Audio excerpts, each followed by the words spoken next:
حضرات حسنین کریمین کا واقعہ۔ ایک مرتبہ حسنین کریمین بہت بیمار ہوئے، طبیعت سنبھل نہیں رہی تھی۔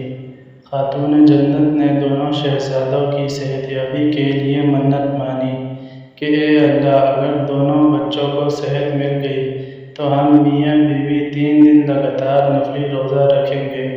اللہ تعالیٰ نے اپنی رحمت خاصہ سے دونوں شہزادوں کو صحت عطا کر دی۔ چنانچہ سیدنا علی اور سیدہ فاطمہ دونوں نے روزہ رکھنا شروع کیے۔ جب افطار کا وقت تھا، دونوں کے پاس افطار کے لیے فقط ایک روٹی تھی۔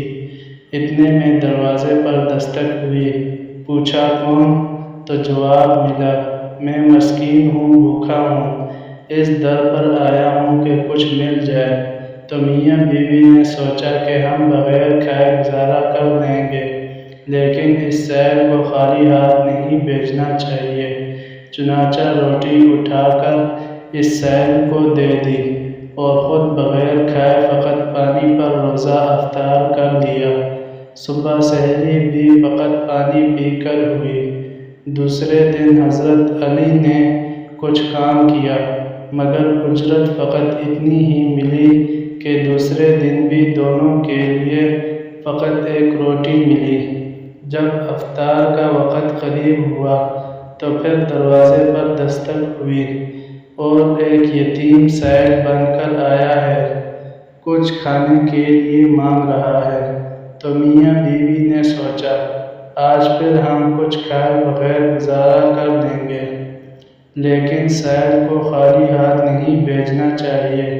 چنانچہ وہ روٹی بھی یتیم کو دے دی اور خود پانی پر روزہ افطار کر لیا، اور سحری کے وقت بھی فقط پانی ہی تھا۔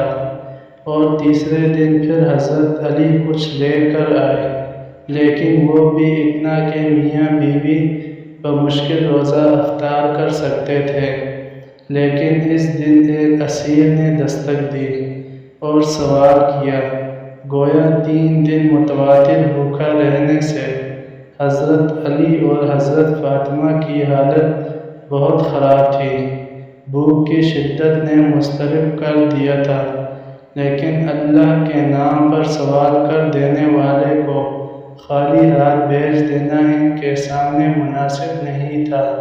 تیسرے دن بھی روٹی اٹھا کر سائل کو دے دی، اپنے اوپر تنگی برداشت کر لی، مگر محبت الہی سے دل ایسے لبریز تھا کہ اللہ تعالیٰ کے نام پر ان کے لیے جان دینا بھی آسان تھا۔ یہ تو پھر روٹی کی بات تھی۔ عشاق کی زندگیوں کا یہ ایک نمایاں پہلو ہوتا ہے کہ وہ اللہ تعالیٰ کی خاطر سب کچھ قربان کرنے کے لیے تیار ہوتے ہیں۔ یہ بازی عشق کی بازی ہے، جو چاہو لگا دو، ڈر کیسا، گر جیت گئے تو کیا کہنے، گر ہار گئے تو مات نہیں۔ دوستو، ویڈیو کو لائک اور ہمارے اس چینل کو ضرور سبسکرائب کیجیے گا۔